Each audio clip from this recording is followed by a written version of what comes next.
Hey guys, thanks so much for clicking on this video. My name is Chris. Apologies for going MIA the past couple of days. I'm still in the process of moving and everything is out of whack, which is why my green screen isn't here to give you the lovely cringy intros I desire. Instead, I'm just going to spend the next 3 seconds roasting the nun. Huh, nun? More like, I want nothing to do with you.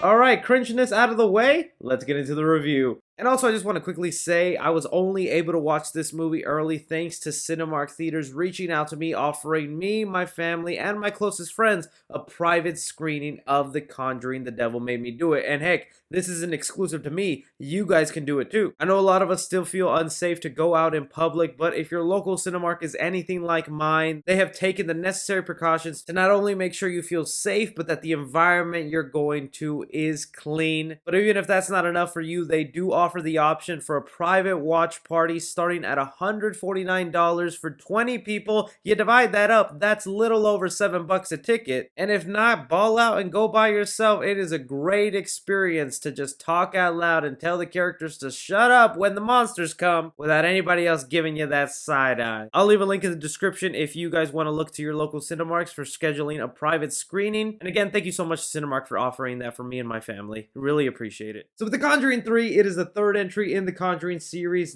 dropping the title number and now going with the name Conjuring, The Devil Made Me Do It, based on the famous real-life case that both Ed and Lorraine Warren worked on, where it was one of the first times in court a person used the excuse of demonic possession for doing what they did. And I gotta be completely honest with you guys, I was skeptical as hell going into this movie because they did switch out directors. James Wan, he was the one who directed the first two movies, and I would think is the whole reason this Conjuring universe is like a Marvel Cinematic Universe with spin-offs galore. But with him not being part of the third film and then bringing in Michael Chavez, who did La Llorona, and heck, I'll be the first to admit, I actually enjoyed La Llorona. Probably that's because I grew up Hispanic, and I was threatened with her showing up every once in a while, so it was kind of like I knew her already. But admittedly, it was one of the weaker Conjuring movies, so it was a big surprise when they gave him the leading series to take over, and well, I say the guy pulled it off really good here. And I couldn't be happier with that surprise. A couple of reasons why I ended up liking this movie is because, one, they decided to take a much more refreshing change of pace with this Conjuring story. The past two movies, although very good, were your typical haunted house stories, and the things that made them shine is their use of how they scared you, the creepy atmosphere, not just throwing jump scares at you every 10 seconds. James Wan mastered that craft, but you gotta admit, if they threw us with another haunted house story, it would have been very repetitive and I just would not have been that interested. And while this still revolves around a haunted house,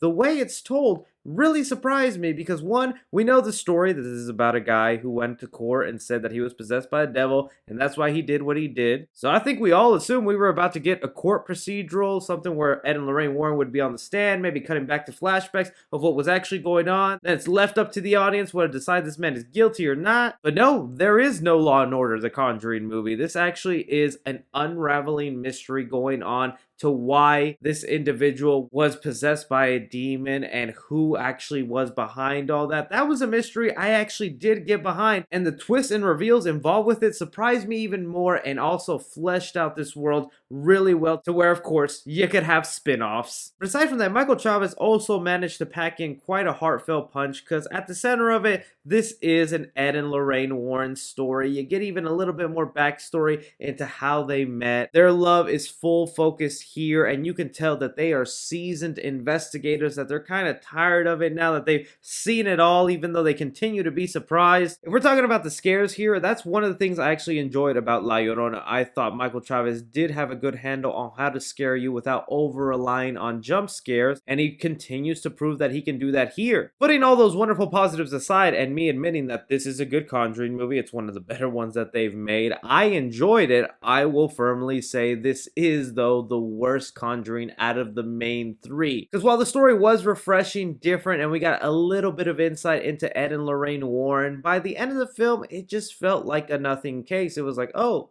that was kind of interesting to look into, but this feels like your third movie. It felt like you're closing out your finisher into the story of Ed and Lorraine Warren, and it was just another case. Aside from that, though, there are some pacing issues in the film where there's moments where you're really wrapped up into the story, the mystery, you want to know what's going on, and then the film starts dragging, picks back up. I feel with that awkward pace, some people will get uninterested in the mystery and will just be wanting for it to end. Also, here's something I want to throw out that isn't a negative or a positive in any way. It's your choice whether you want to believe demons are real or not. In your belief, whether this real life court case, the person was actually possessed, and you can kind of imagine what the verdict was for this person, blaming a demon for doing what he did. But in case you don't know, I won't spoil it here for you. I do like the way the film handled that mystery, because where if you fall on that side of like, yep, I believe in demons, I know this man did not do it, and it was someone who forced him to do that act, the film will tag you along for that. But if you're a skeptic and you don't believe in demons and you're not into all that,